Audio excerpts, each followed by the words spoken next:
CollectAWrestlePalooza. CollectAWrestlePalooza.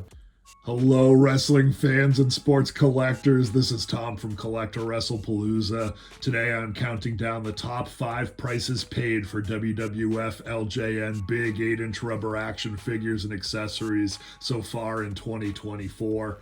If you're new to my channel, welcome. I feature comment on the collecting hobby with a strong focus on professional wrestling, particularly from the 80s and 90s. If you're a returning viewer, thank you so much for the support. I couldn't do this without you. And I still truly get excited every time I get feedback in the form of likes and comments. Or if you don't like my channel, just tell me why and I'll do everything I can to improve. So let's start with the criteria for this video. For a sale to be included in the top 5, it has to be an eBay auction.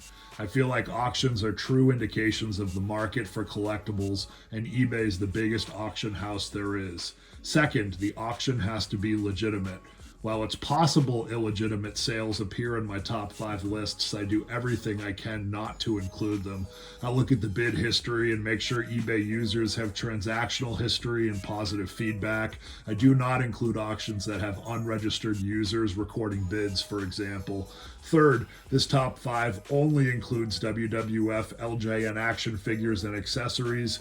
And finally, I am only including sales from January 1st, 2024 through today, which is March 16th at the time of this recording. Coming in at number 5 is a figure who has appeared on this list before, King Harley Race, a Series 4 WWF LJN mint on card action figure sold at auction for $540. By 1987, when Series 4 came out, the WWF LJN action figure line was just starting to lose momentum.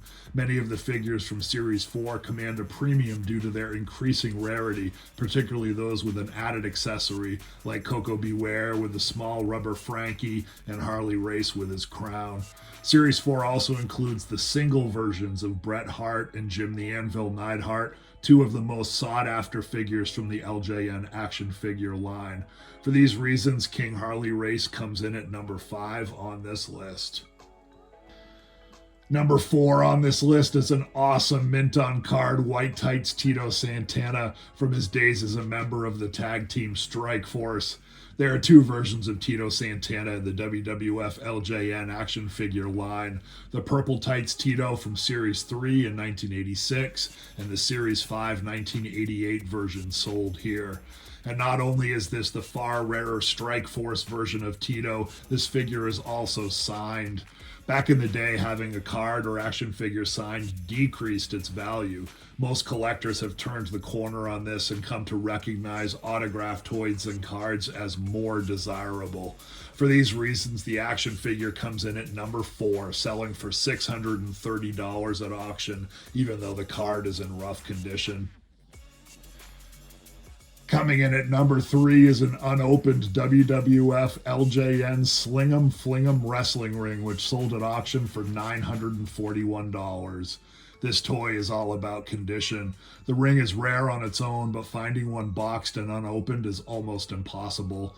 Most versions have peeled off stickers, marred surfaces, and loose ring ropes. Fun fact about the Sling Fling ring, when they came out, they were frowned upon by some safety circles because the ring posts could be fallen upon and could therefore severely hurt children. Many parents decided not to buy their children the ring for this reason. It was very sturdy and the ring posts were kind of like upright spikes or nails. Could this have contributed to the Sling Fling wrestling ring's rarity? Perhaps that is the case. Number 2 on this week's top 5 list is perhaps the most well-known WWF action figure of all time, the Series 1 Hulk Hogan from 1984 with his championship belt. A mint-on-card version sold at auction for $1,275.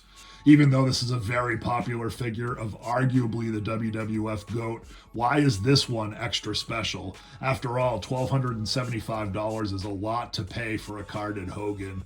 Well, this one is a 5-back, which means it is one of the first WWF LJN action figures ever produced. Series 1 came out in 2 waves, and the 5-backs were the first. Most of the 5-back versions of Hogan have warped cards and yellow bubbles. This one is incredibly vibrant and fresh, which is why it sold for 4 figures. And coming in at number 1 is a black card Haku from 1989, graded an AFA 70+, which sold at auction for $1,750. I almost didn't include this sale because it only had one bidder and because it showed up a couple times in my search, both times from the same seller. But when I clicked through to the details, the sale seems legitimate. $1,750 for a mint on card figure from the Wrestling Superstars '89 Black Card series is actually reasonable. Notice the text is in English and French. This is because Grand Toys produced Series 6, not LJN, and released them only in Canada. The black card figures are very rare and very hard to find carded. Notably, the 1989 Wrestling Superstars series included the first figure of the Ultimate Warrior. So what do you think of this list? Please leave some comments and let me know. And as always, thank you for the support. Be good to each other and happy collecting. CollectAWrestlePalooza. CollectAWrestlePalooza.